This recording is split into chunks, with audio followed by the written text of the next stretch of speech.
Bonjour à tous. Dans cette vidéo, nous allons voir ensemble ce que c'est qu'un genre littéraire et quels sont les grands genres littéraires.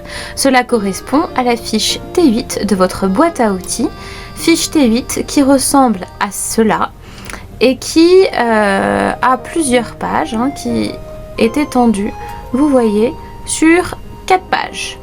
Alors, voyons ensemble tout d'abord ce que c'est qu'un genre littéraire. Un genre littéraire, c'est tout simplement une manière de classer les textes. Quand vous lisez un texte en classe, il est possible qu'on vous demande à quel genre littéraire il appartient. Les genres littéraires sont un classement. En effet, tous les textes que vous lisez sont classés dans des grandes familles que l'on appelle des genres. Chaque famille a une forme bien particulière, c'est-à-dire que les textes, quand on les regarde, ne se ressemblent pas, ne sont pas écrits de la même manière et ça se voit tout de suite à l'œil nu. Regardez, on va prendre 3 extraits. Vous voyez qu'ici, là où vous avez prénom, une phrase, prénom, une phrase, prénom, une phrase, ça ressemble quand même vachement à du théâtre. Et effectivement, ce texte, il va appartenir au genre du théâtre.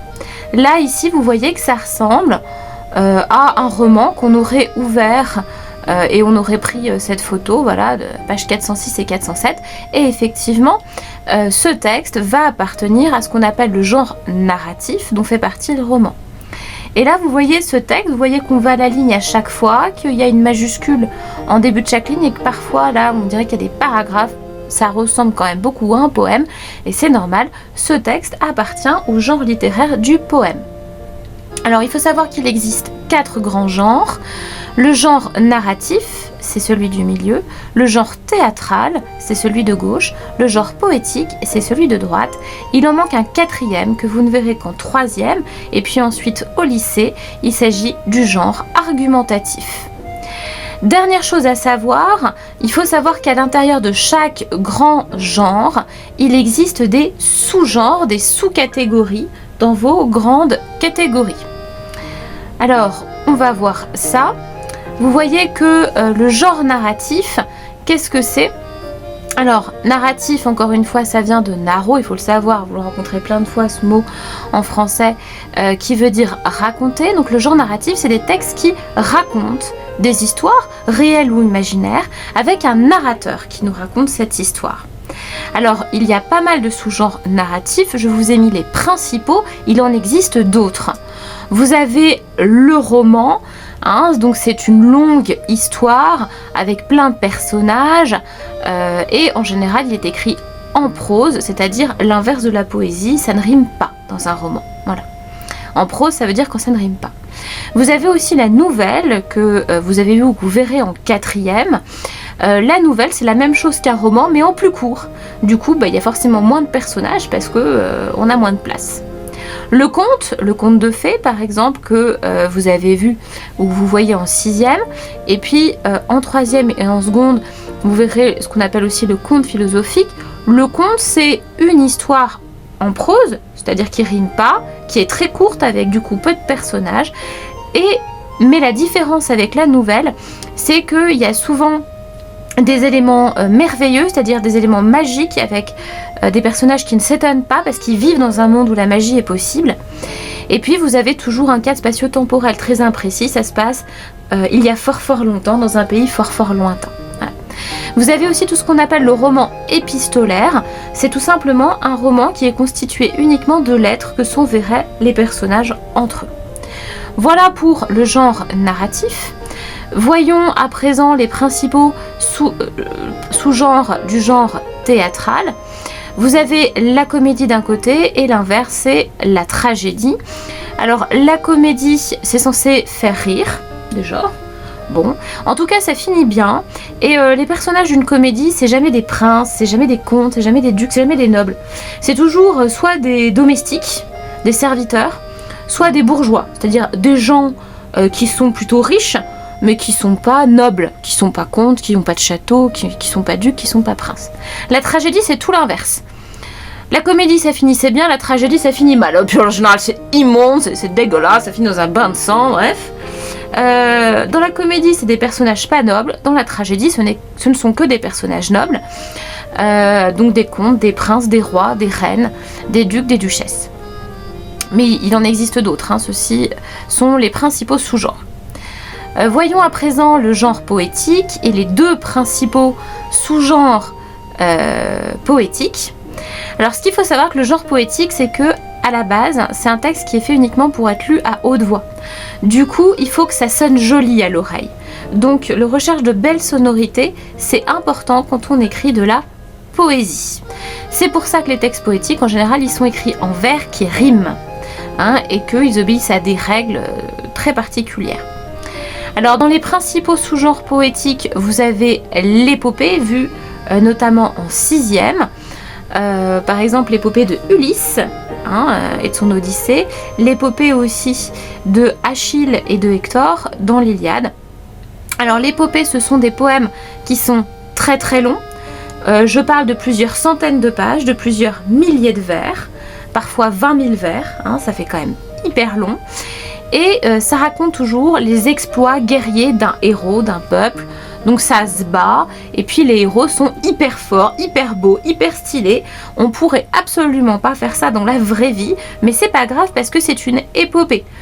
Aujourd'hui, vous retrouvez ça dans le genre des films des super-héros. Ils sont tous super beaux, dans des costumes super moulants, on voit bien tous leurs abdos et tous leurs muscles. Ils sont plus beaux, plus forts, ils ont des pouvoirs, ils sont meilleurs que nous pauvres mortels. Et c'est normal parce que ça appartient au genre épique. Vous avez peut-être vu aussi des épopées, où vous les verrez en 5e, avec les romans de Chrétien de Troyes, les chevaliers de la table ronde, qui cherchent le Graal auprès du roi Arthur. Autre sous-genre poétique que vous avez vu dès l'école primaire, il s'agit de la fable. Cette fois-ci, il s'agit d'un poème court et on reconnaît tout de suite une fable parce qu'en général, c'est des personnages avec des animaux ou des plantes qui parlent. Et le but, c'est d'être sympa et d'avoir une morale, hein, c'est de plaire et d'instruire. On va passer au dernier grand genre littéraire, il s'agit du genre argumentatif, vu plutôt en 3e et au lycée. Alors, quel est le but du genre argumentatif? Déjà, il faut savoir qu'en général, le genre argumentatif, il est fait pour être lu à quelqu'un d'autre. Pourquoi? Parce que un genre argumentatif, le but d'un texte argumentatif, c'est de convaincre ou de persuader quelqu'un de quelque chose. Donc vous écrivez un texte argumentatif pour convaincre quelqu'un de faire quelque chose. Voilà. Ou pour persuader quelqu'un de faire quelque chose. Donc c'est le genre absolument à maîtriser si vous voulez convaincre votre maman de vous acheter la dernière PlayStation, par exemple. Ou si vous voulez convaincre votre professeur de ne pas vous mettre 7 heures de colle que vous pensez ne pas être mérité. Voilà, le genre argumentatif, c'est le genre qui permet de s'en sortir dans la vie. C'est le genre qui permet de décrocher un job, un emploi, hein, ou de ne pas se faire mettre à la porte du dit job. Alors voici les sous-genres argumentatifs les plus connus. Vous avez l'essai. Alors l'essai, c'est un texte assez court en prose, hein. L'auteur va exprimer son opinion, il va dire je crois ceci, je pense cela. Vous avez le traité. Alors le traité, c'est aussi un texte en prose, mais alors là il est hyper long, ça fait plusieurs centaines de pages, c'est un gros pavé, et l'auteur explique dedans tous les points de vue sur un sujet. Donc il ne va pas exposer que son point de vue à lui, il va exposer tous les points de vue pour que vous puissiez choisir celui qui vous convient le mieux. C'est pour ça que c'est aussi long. Vous avez le dialogue, c'est ce que vous risquez de rencontrer le plus souvent. Donc vous avez deux personnages qui parlent et chaque personnage va défendre un point de vue opposé. Et chaque personnage va essayer de convaincre l'autre personnage d'adhérer à son propre point de vue. Vous avez aussi pas mal le pamphlet. Alors le pamphlet, c'est un texte court, hyper violent. Alors vous avez des gros mots absolument partout, en général dans le texte, enfin pas partout mais vous en avez souvent. Et c'est un texte qui va dénoncer quelque chose, qui va dire que quelque chose n'est absolument pas bien. Et du coup, comme vous diriez, l'auteur il se vénère sévère et il va utiliser un ton très violent. Voilà pour les principaux sous-genres argumentatifs. Vous avez ici deux schémas que je vous ai mis pour ceux qui préfèrent ce genre de schéma ou pour ceux qui préfèrent les tableaux. Voyons à présent les fiches Bristol. Donc on résume, quels sont les grands genres littéraires? Vous en avez 4, le genre narratif, le genre théâtral, le genre poétique, le genre argumentatif. C'est quoi les sous-genres narratifs? Donc je vous rappelle, c'est des textes qui racontent des histoires réelles ou imaginaires. Vous avez le roman, vous avez en plus court que le roman la nouvelle, vous avez le conte. La différence avec la nouvelle, c'est que dans le conte, il y a des trucs merveilleux. Et vous avez le roman épistolaire, c'est-à-dire le roman fait avec des lettres. Passons maintenant au sous-genre théâtraux. Je vous en ai mis 3, donc un de plus que dans la fiche outils. On a dit que vous aviez les comédies qui finissaient bien et les personnages étaient plutôt des pécores, donc des gens du peuple, soit des domestiques, soit des bourgeois riches mais pas nobles. Vous avez la tragédie, c'est l'inverse. Donc cette fois-ci vous avez des nobles et il y a une fin malheureuse. Et la tragicomédie, c'est un mélange des deux. C'est-à-dire que ça se finit bien, il y a eu plein de trucs dégueulasses au milieu, mais ça se finit plutôt pas mal. Et par contre vous avez des nobles à l'intérieur. Voilà pour les sous-genres théâtraux. Passons aux sous-genres poétiques. Donc les deux principaux, mais il y en a d'autres.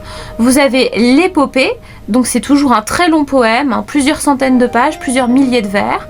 Et ça raconte des exploits de guerriers qui font des trucs de ouf à chaque fois, qui ne pourraient pas être faits dans la vraie vie.